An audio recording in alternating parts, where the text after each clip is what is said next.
Eu quero dizer, senhor presidente, que eu teria uma imensa alegria de poder ter vindo à tribuna no dia de ontem falar acerca do assunto que passo a abordar nesse momento. Não foi possível a minha vinda porque ontem o plenário se ocupou quase que a tarde inteira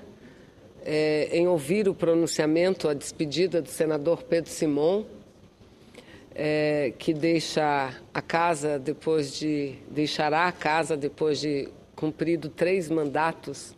de senador da República e mereceu por parte de seus colegas, companheiros, senadores e senadoras, muitos apartes. Então eu deixei para fazer este pronunciamento no dia de hoje.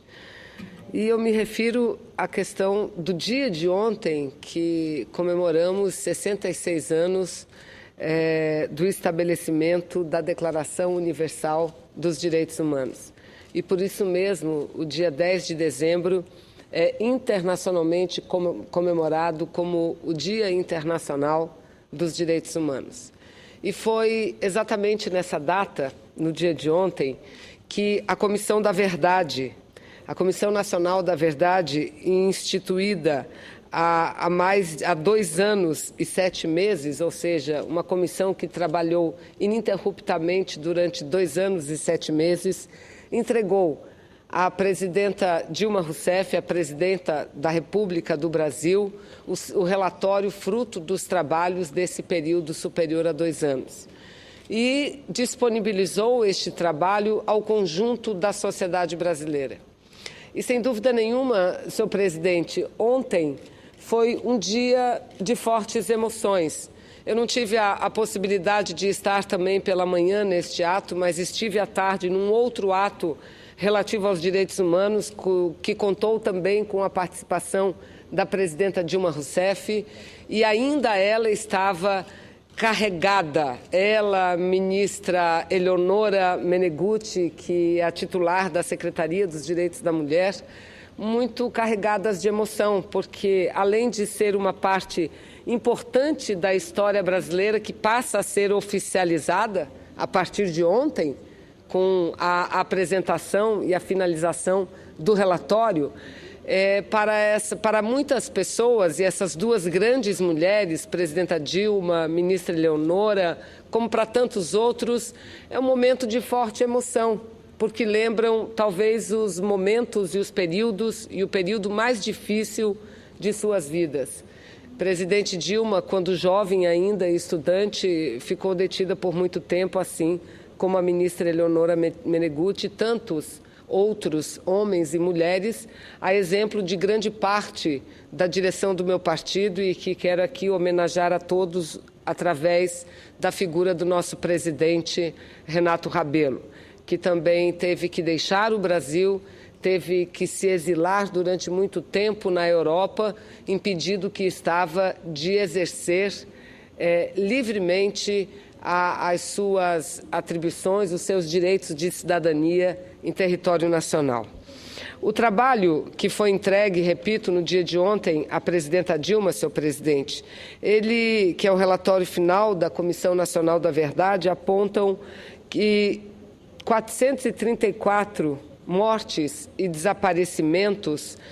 de vítimas da ditadura militar no país. E que entre essas pessoas, entre esses 434 pessoas, 210 ainda estão desaparecidas.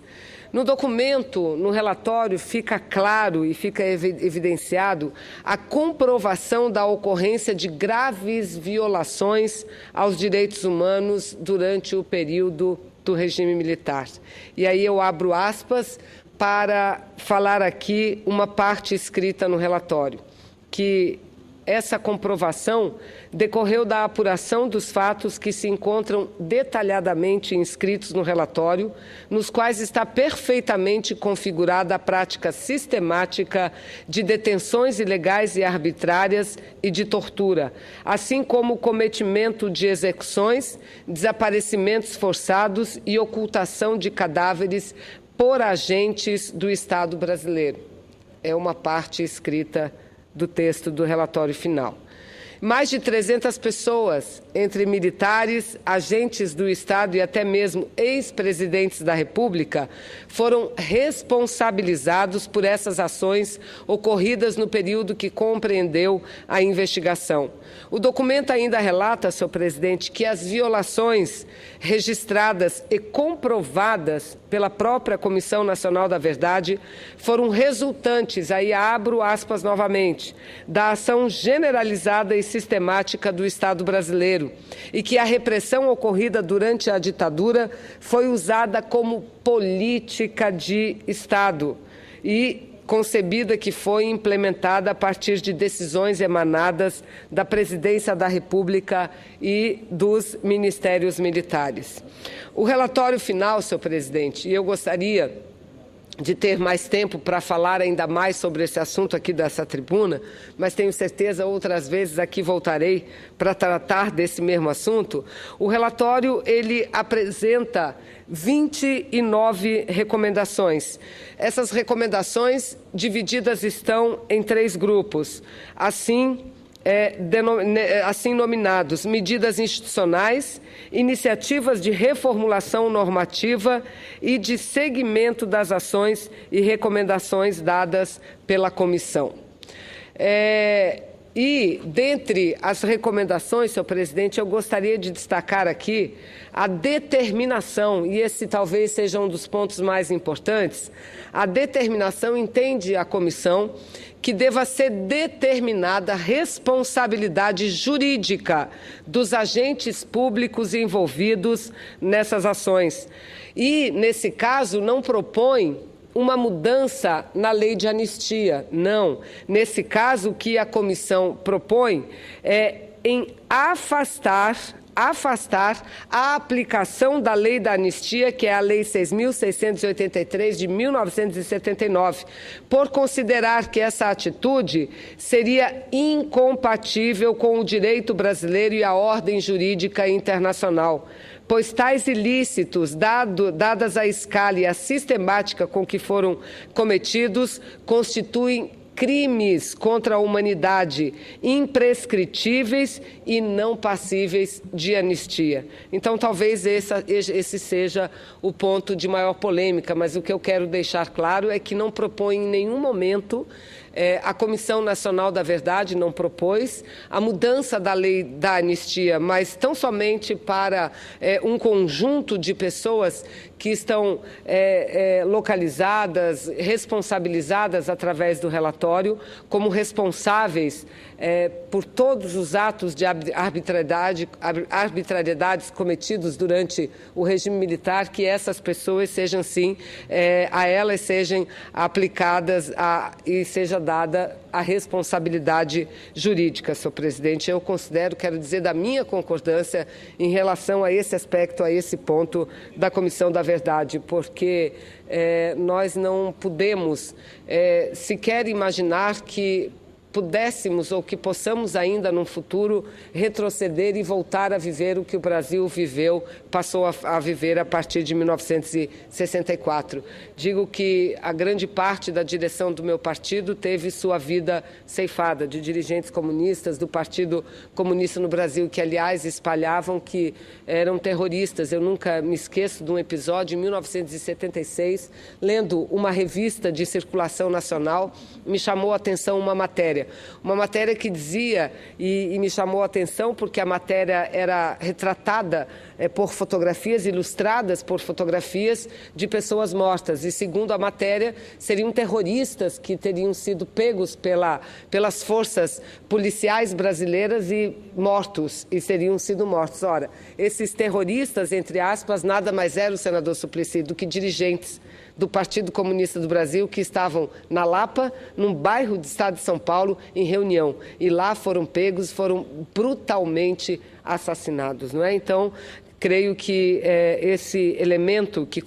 apresenta a Comissão Nacional da Verdade é muito importante. E entre as 29 recomendações que eu sugiro que todos os brasileiros e brasileiras tenham acesso, basta acessar a internet, que lá está disponibilizado o relatório na íntegra, lá estão disponibilizados todas as recomendações, o conjunto de recomendações que, aliás, estão na parte 5 do relatório que trata das conclusões e recomendações, e essas 29 recomendações, não apenas relativas aos fatos passados, mas também relativos ao presente, solicitando mudanças em algumas questões, como é o caso da desvinculação dos institutos médicos legais e órgãos de perícia criminal das secretarias de segurança, com que eu concordo plenamente, não é? Trata de forma detalhada de alguns episódios importantes ocorridos durante o regime militar, como a Operação Condor, como a guerrilha do Araguaia, como o assassinato do filho da estilista Zuzu Angel e tantos outros episódios, não é? Eu acho que, a título de manter a história sempre viva, a memória viva, seria importante, com a facilidade da tecnologia hoje, qualquer pessoa de sua casa, num tablet, num computador ou até mesmo num celular, tem como acessar esse relatório, porque as gerações mais jovens, não é, não tiveram a oportunidade, felizmente, de viver esse momento triste da história brasileira, mas que tem o dever de conhecê-lo na sua plenitude. Mas, senhor presidente, tratando disso, eu quero aqui relatar que, no dia de ontem, além da divulgação e da entrega à presidenta Dilma do relatório da Comissão Nacional da Verdade, nós tivemos outros 2 grandes eventos relativos também ao Dia Internacional dos Direitos Humanos. Um deles foi a premiação a várias pessoas, a várias entidades que praticam a defesa dos direitos humanos no Brasil, recebendo prêmios vinculados à educação, direitos humanos, a uma série de áreas e setores, e esse evento contou com a participação importante da presidenta Dilma e uma representação significativa da sociedade civil brasileira. E, na sequência, foi dado posse, senhor presidente, aos novos conselheiros que passam a integrar o Conselho Nacional dos Direitos Humanos. E aqui eu recordo que o Conselho Nacional dos Direitos Humanos, que foi aprovado, estabelecido através da lei de 2 de junho deste ano de 2014, a Lei 12.986, a lei que transformou o Conselho Nacional de Defesa dos Direitos da Pessoa Humana em Conselho Nacional dos Direitos Humanos. O Conselho que tomou posse no dia de ontem portanto, um fruto de uma lei, de um projeto que contou com forte participação dos movimentos sociais brasileiros. E o Conselho Nacional de Direitos Humanos hoje é muito mais forte do que era o Conselho dos Direitos, de Defesa dos Direitos da Pessoa Humana. Mais democrático porque amplia a participação da sociedade civil e também mais forte do ponto de vista institucional. E é um conselho que visa a garantia da participação do diálogo plural e transversal entre os vários atores sociais na defesa dos direitos humanos. Portanto, o Conselho de Defesa dos Direitos da Pessoa Humana e agora o Conselho Nacional de Direitos Humanos é o guardião dos direitos humanos do nosso país. E quero lembrar aqui que é o mais antigo colegiado do Brasil, que foi criado, veja, senhor presidente, foi criado pela Lei 4.319, de 16 de março de 1964, ou seja, exatos 15 dias antes da efetivação do golpe militar no Brasil. Ou seja, o Conselho de Direitos Humanos no Brasil completa 50 anos de existência. E uma comemoração importante que teve a sua lei modificada e com o conjunto da sociedade civil mais representado. São 22 membros do Conselho Nacional dos Direitos Humanos, dos quais 11 representam o poder público, e o poder público através não só do poder executivo, mas também do poder legislativo, já farei referência a isso, e 11 membros representantes da sociedade civil, ou seja, um conselho paritário. A representação do Congresso Nacional, senhor presidente, se dá através de 2 membros da Câmara dos Deputados e 2 membros do Senado Federal. Um membro representando a maioria da Câmara dos Deputados, que é o deputado Vicentinho, e um membro parlamentar representando representando a minoria, que é o deputado Domingos Sávio, do PSDB do Estado de São Paulo. E pelo Senado Federal, representando a maioria, eu tive a honra de ter tido a minha indicação feita pelo presidente Renan Calheiros, a quem eu agradeço muito, representando a maioria. E representando o bloco da minoria, senadora pelo PSB, senadora Lídice da Mata. E aí, presidente, eu não podia jamais deixar de destacar a sensibilidade do presidente Renan, vez que a Câmara dos Deputados tem 2 representantes homens, ao Senado coube a indicação de 2 representantes mulheres. E isso é muito importante, porque, sem dúvida nenhuma, no âmbito de tantos debates e discussões que deveremos tratar no Conselho Nacional dos Direitos Humanos, sem dúvida nenhuma, uma é a questão da mulher. E é importante, senhor presidente, que eu destacar a representação, por exemplo, da própria ministra, que é quem dirige o Conselho, pelo menos até que o Conselho eleja o seu presidente, a ministra Ideli Salvati, representante da Procuradoria-Geral da República, do Conselho Nacional de Justiça, da Defensoria Pública da União, do Ministério das Relações Exteriores, Ministério da Justiça, Polícia Federal, Senado e Câmara representando o Poder Legislativo, o Coletivo Brasil de Comunicação Social, entre os representantes da sociedade civil, o Conselho Indigenista Missionário, o Conselho Federal de Psicologia, o Movimento Nacional dos Direitos Humanos, a Ordem dos Advogados do Brasil e tantas outras entidades representadas. E dizer que na nossa primeira reunião, é bom que registrar que a reunião ainda está transcorrendo, ela iniciou ontem com as atividades de posse, ocorre hoje pelo dia inteiro e amanhã também o dia inteiro. E como ponto de pauta, debatemos que está sendo debatido ainda a questão a questão da legislação, não é? A legislação e a transição entre o Conselho anterior e esse que tomou posse no dia de ontem, no sentido de incorporar o trabalho já desenvolvido e dar continuidade a esse trabalho que vinha sendo desenvolvido pelo Conselho anterior, discutir o regimento interno da comissão, debater sobre a missão que tem o Conselho Nacional de Direitos Humanos, promover os encaminhamentos sobre a Conferência Nacional de Direitos Humanos, que ocorrerá brevemente, mas que, nesse início de trabalho do presidente, senador Suplicy, eu já estou concluindo, nós analisamos 3 questões, 3 matérias que tramitam no Congresso Nacional e um fato ocorrido no Congresso Nacional, especificamente na Câmara dos Deputados, mas que tem reflexo em toda a sociedade, porque entre as missões do Conselho e o poder do Conselho, senhor presidente, Nacional de Direitos Humanos, está a autonomia para monitorar qualquer violação aos direitos humanos, autoridade para assessorar o Legislativo e o Executivo e qualquer outra instância sobre matérias relacionadas aos direitos humanos, capacidade de se relacionar com instituições nacionais, regionais e internacionais, legitimidade para educar e informar sobre os direitos humanos e competência para atuar em termos jurídicos. Eu quero aqui dizer do orgulho que é participar desse órgão. Eu, como Vossa Excelência, faço parte também aqui na Casa da Comissão dos Direitos Humanos. E a primeira providência, a primeira deliberação aprovada, além das questões legislativas, contrária, que será encaminhada uma opinião contrária à PEC 215, aquela que muda normas para a demarcação de áreas indígenas e outros projetos de leis relativos ao desarmamento que querem ainda, uma parte dos parlamentares querem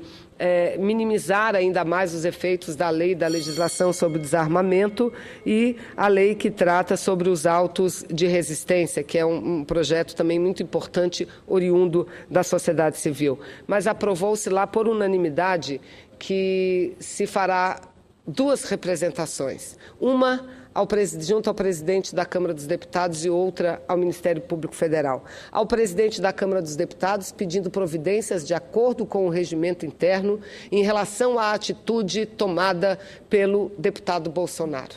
Deputado que não só desrespeitou uma mulher parlamentar brasileira, deputada Maria do Rosário, ex-ministra dos Direitos Humanos, mas desrespeitou o gênero feminino. Todas as mulheres foram desrespeitadas a partir da sua atitude. A sociedade foi desrespeitada, os direitos humanos foi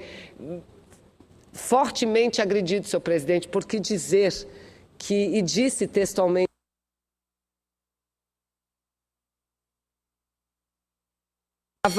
dizer da tribuna da Câmara dos Deputados que não estuprava a deputada Maria do Carmo porque ela não merecia. Numa clara atitude que remete à conclusão de que ele está incitando atos de violência, quebrando, além de quebrar o decoro parlamentar, é a incitação à violência, apologia ao crime, e por isso, de forma unânime, o Conselho Nacional de Direitos Humanos, com um forte apoio, aliás, a proposta veio do presidente Dr. Marcos Vinícius, partiu do presidente da Ordem dos Advogados do Brasil, OAB, para que isso fosse feito. E, se tudo der certo, amanhã estará sendo protocolado na Câmara dos Deputados e também no Ministério Público Federal, porque não é a primeira vez que o deputado age dessa forma. Várias outras vezes e vários outros atos de desrespeito à condição humana, de incitação à violência.